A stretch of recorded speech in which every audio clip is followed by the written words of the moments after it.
I don't know if man's really dealt with it, like, you know what I mean? Like, it's 3 funerals.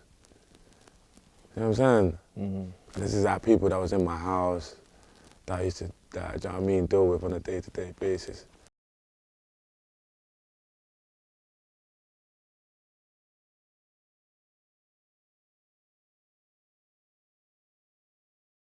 I want to say good afternoon to Ambush. What's happening, brother? What's happening, my brother? How you doing today, man? I'm okay. I'm a bit tired, but I'm okay. So we're kind of local to you now, man, actually, shooting this interview in King's Cross. Yeah, I'm local, man. I'm from around the corner, literally. Were you I live around the corner. were you born in Camden? Or Yeah. all your life? Yeah. I moved around though, but I ended up back in Camden. Yeah. I moved around, yeah, when I was young. What kind of areas were you moving around in? So we started in Camden and then my mum and dad kind of split up. She done a run out, then we ended up in that fucking, where do we go? Queen's Park Okay. for a bit, but that was at some bed and breakfast. Then we ended up in Green Lanes. That's north, right? Yeah. Yeah. Green Lanes. Then we ended up back in Camden. Then we ended up in Edmonton. And then we ended up in fucking Swiss Cottage, Finchley Road. And then we come back to Camden. That's why Swiss Cottage is that pricey, Nah, expensive. Finchley Road. It was even a hostel, like, that's the worst thing. Because we was homeless, innit? Serious. You know what I'm saying? So it's like you just get moved about, innit? But then, yeah, we finally got the permanent yard back in Camden still. So that was because your parents split up then? Yeah, nah, my mum kind of ran away from my dad. Like, Oh, wow. yeah, Okay. Well, how old were you around that time then? probably like 9, 10. 9, 10. Yeah.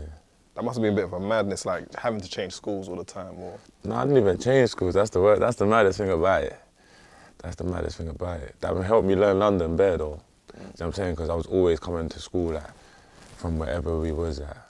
Like, I went to school in South, and so imagine living in Edmonton. So I had to get a bus to the train station, get an overground train to the underground station, get an underground to another underground, then come out and walk to school. Just, yeah. But why South though, like? I don't know, like, it was like a Catholic school. Like, my mum didn't really want to go to school, want me to go to school in the ends. All the schools in the ends are just a bit mad, innit? She ain't really feeling them. None of them are really like Catholic either. She was on this church thing. My brother went there. Yeah, so it's like from where we used to live, it was like 1 bus journey. So it wasn't that bad. Yeah, man. So growing up within that whole situation of like your mum having that whole like church element, like at what point did you kind of like probably think that, I'm not saying that church weren't for you, but sometimes the streets chooses us in a way. Yeah. Like when did you start to realise that there's a different life that you may be living? I don't know, like, church was always like a thing, innit? So it's not like man stopped going or my mum stopped being on me about it. Do you know what I'm saying? But like, yeah, man, I was just out here, innit? I was just out here. And when I listen to your music, actually one of my favourite songs of yours is it Day Ones? Day Ones. Day One's like a really good song. Tell me, it's self-explanatory, but tell me a bit about the backstory about creating Day Ones. Oh, Day Ones, that's it's a tribute to my cousin initially, and then it became a tribute to like three of them, innit? My friends. So basically my cousin died last year, November. He got killed in it by the police. Oh, by the police? Yeah. He got killed by the police still. He was in university in Oxford. Yeah. And he must have had like a domestic with his girl or something. I don't know, something like that. And then they got called, and then they couldn't find him or something. And then they ended up finding him in his dorm, innit? And then, yeah, they dragged him out his dorm. I don't know, arrested him, whatever. And then, I don't know, they tried to say that he's fell ill in the back of the car and I don't know, but what I think happened is they battered him and then he was gone in it, so they didn't know what to do. They've taken him out the car, left him in his car park. Instead of driving him to the fucking They left him in the hospital. car park? Well, they put him in his car park and waited for the ambulance to come, you know. Like, it's proper mad fuckery still. And then, yeah, they didn't tell the ambulance or nothing that they fucked him up or nothing like that, do you know what I'm saying? And then, yeah, so he's had like ruptured spleen and internal bleeding, you feel me? Like 7 hours he was internally bleeding. And, you know what I'm saying, they didn't even know because the police, they didn't tell the ambulance about their interaction with him, you feel me? It's like, bruv, perfectly healthy, he's 25 years old. After coming into contact with you, he's dead, like. Try to make out like he's an overdose, like he's or something, bruv, he's studying in university, overdosing on what, bruv, you know what I'm saying? It's fucked still, and I was mad fucked up about it because it's like, I took him there, innit? I took him up there, like 2 days prior, like I dropped him up there. I even stayed with him, yeah, to come back down, do you know what I'm saying?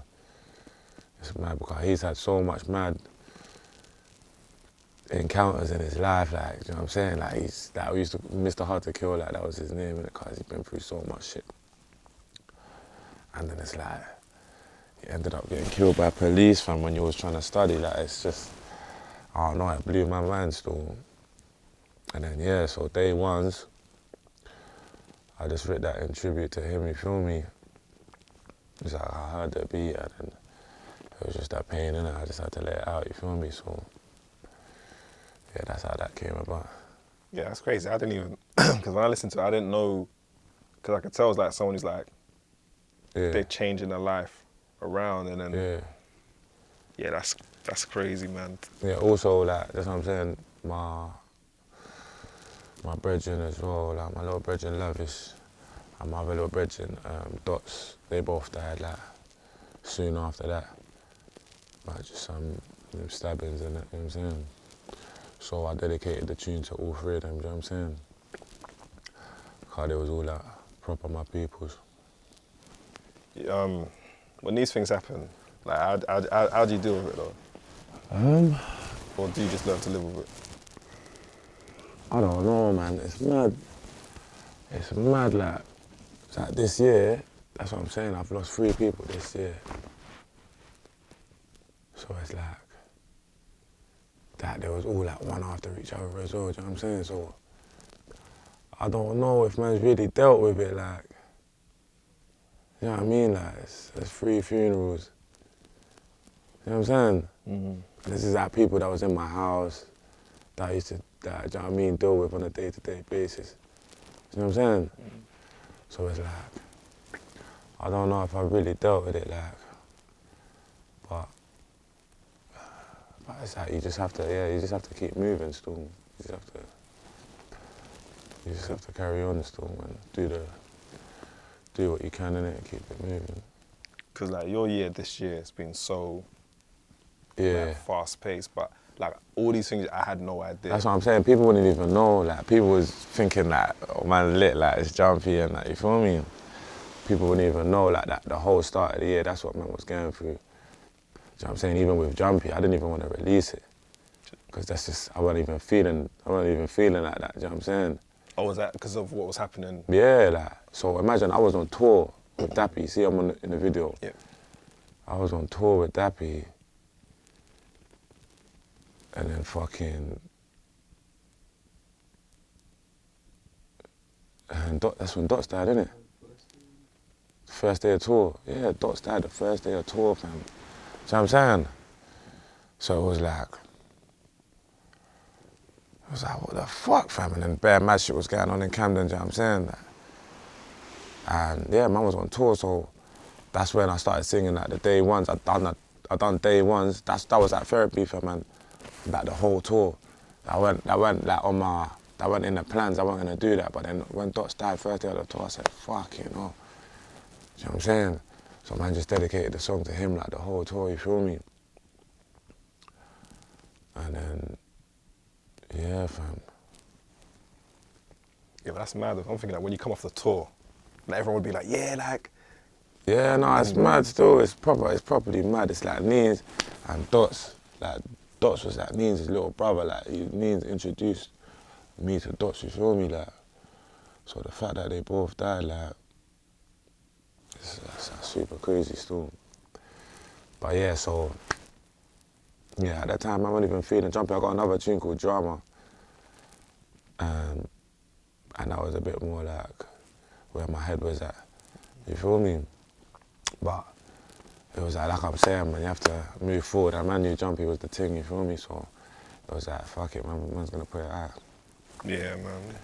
Jumpy did a madness, but even within that, man, like, because I'm just thinking, like, in general, when anyone goes through anything like that, bro, like, Yeah. time stops, innit? Yeah. Do you get what I mean? But for the fact that you and your team was able to still keep on, man. Yeah, no, it's mad, bruv. It's mad. Like, even like with Neens, like, we had to raise the money for the funeral, innit? And it's like, man didn't want to do no, like, their mama making no music money or nothing like that, you feel me? So, and I didn't want to give his mum, like, do you know what I mean? Like, different P's, you know what I'm saying? So it's like we done a headline show for him in January. Okay. You know what I'm saying? Yeah. And it was like all the money we raised went towards the funeral. You feel me? So it was like, that's how we started off the year, like headline show. It was lit as well, you feel me? So it was like, we have to do this now, innit? You know what I'm saying? Even in the lyric in the song, man says,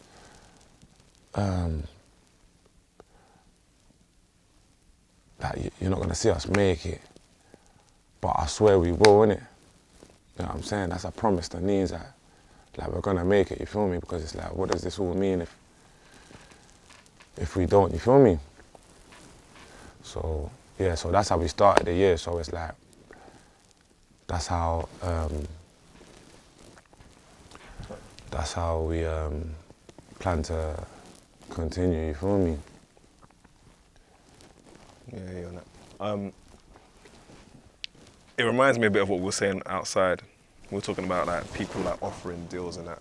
But I can kind of like see where I feel like some of your determination comes from. Yeah. Like you ain't just gonna give it up when you got like a Yeah. deeper reason. why. Like, yeah, man, it's deep for man, you feel me? It's not like, it's not a play thing still.